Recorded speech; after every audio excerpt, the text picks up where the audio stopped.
Roger Sangel, bonjour. Bonjour. Alors la TVA dans la restauration va repasser de 5,5 à 7%, et tout de suite bon nombre de restaurateurs hurlent à la catastrophe. Déjà, est-ce que vous faites partie de ceux-là? Alors, hurler à la catastrophe, je ne pense pas. Je pense qu'ils ont déjà tellement donné qu'encore donner pour la cause nationale, c'est peut-être un peu beaucoup. Alors concrètement, on est toujours seulement, et j'ai envie de dire, à 7% de TVA contre 19,6 il y a 2 ans. On l'oublie un peu vite. Le différentiel de 12,6% est toujours là en faveur des restaurateurs. Mais ce qu'on oublie, c'est tout ce qu'on a consenti de faire. Vous savez, ce programme était en plusieurs points. Il y avait certes la baisse des prix qui ne représentait que 3%. Il y avait les investissements, il y avait la convention collective avec la prime TVA, avec l'augmentation de la grille des salaires. Il y a eu les investissements importants qui ont été consentis par les restaurateurs, surtout pour l'accessibilité. Il y a, je dirais, toutes ces formes, on ne les a pas chiffrées. Alors si, nous on les a chiffrées, mais on a toujours refusé de nous entendre. Alors en Alsace, vous avez dit vous-même, dans la même phrase, dans une interview, que les restaurateurs alsaciens ont joué le jeu à 85%, et pourtant que les prix n'ont baissé que de 3%. Vous avez cité ce chiffre, 3% pour une baisse de 14% de la TVA.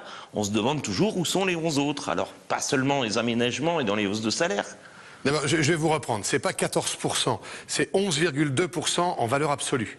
Donc 11,2%, si on prend 3% de baisse des prix, on est déjà pratiquement au tiers.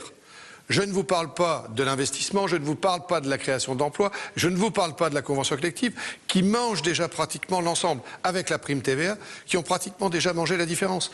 Donc je crois qu'on a dit, on a tellement décrié cette histoire de prix, qu'on en est venu, je veux dire, pas aux mains, parce que tout le monde aime son restaurateur, mais les déteste en général pour ce qu'il ne ferait pas. Et alors c'est vrai que les consommateurs n'ont pas vraiment l'impression d'avoir vu les prix baisser. C'est vrai que 3%, et on fait le rapport avec la baisse de la TVA, vous les comprenez quand même, ces consommateurs? Non mais le consommateur, on le comprend très très bien. Seulement le consommateur, lui, n'a pas vu tout ce qui a été fait par ailleurs. Et il a pu s'en rendre compte dans certains établissements, des investissements qui ont été consentis. Il a pu poser la question au personnel. Le personnel qui a touché une belle prime TVA au mois de juillet, qui a touché, pour les anciens bien entendu, puisqu'il faut avoir 1 an d'ancienneté, et les augmentations de salaire. Nous ne sommes plus dans le SMIC, nous sommes au-delà du SMIC. Et nous donnons encore en plus des avantages en nature, qui sont la nourriture. Aujourd'hui, vous pouvez vous permettre d'acheter des tickets restaurants. Chez nous, on ne peut pas. Chez nous, on paye la nourriture plein pot et les charges plein pot sur ça. C'était une niche fiscale, paraît-il, mais elle n'existe plus. Alors on va faire un peu de chauvinisme quand même, parce que vous dites que les restaurateurs alsaciens ont joué le jeu à 85%, que les prix ont baissé en Alsace de 3%. En moyenne française, c'est 1,5%, et c'est beaucoup moins que 85% qui ont joué le jeu. Alors est-ce que finalement les restaurateurs alsaciens aujourd'hui ne payent pas les erreurs des autres restaurateurs de France? Non, je ne pense pas. Parce que je dirais que, allez, il faut le dire, l'Alsace est une région un peu plus riche que certaines autres régions.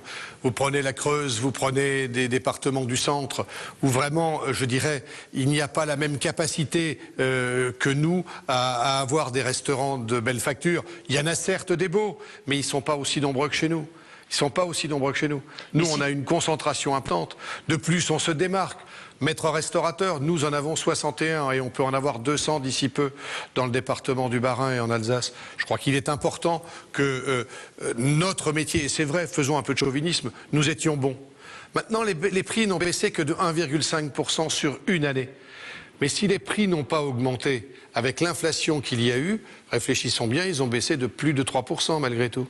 Parce que l'inflation se rajoute à une baisse des prix de 1,5, vous dépassez les 3. Nous, on est, je dirais, même au-delà de 3, puisque 3, c'est le chiffre indiqué que nous avons pratiqué, mais nous n'avons pas tenu compte de l'inflation. Alors, dernier point, qu'est-ce qui va se passer maintenant en Alsace, toujours? Des licenciements, des fermetures de restaurants ou une hausse des prix pour les clients? Alors, je pense qu'on n'en est pas là. Aujourd'hui, chacun devra avoir midi à sa porte. Je vais vous donner une réponse de Normand. Peut-être ben que oui, peut-être ben que non, on fera peut-être ceci, on fera peut-être cela. Quant à prendre une décision aujourd'hui, c'est prématuré. Voyons déjà de quelle manière les choses vont s'appliquer, à partir de quand elles vont s'appliquer. Mais toujours est-il qu'il ne faudra pas être insensible. Maintenant, vous rajoutez 1% ou 1,5% à 5 €, je ne crois pas que ça fasse bouillir une marmite. Si bien entendu maintenant, au lieu de rajouter 1,5%, vous en rajoutez 5 ou 10, là la différence de prix va se remarquer. Mais 1,5%, j'allais dire, sur 10 euros, c'est quoi? C'est même pas 15 centimes. Roger C'est Sangel, même pas merci. 15 centimes. Merci. Mais je vous en prie.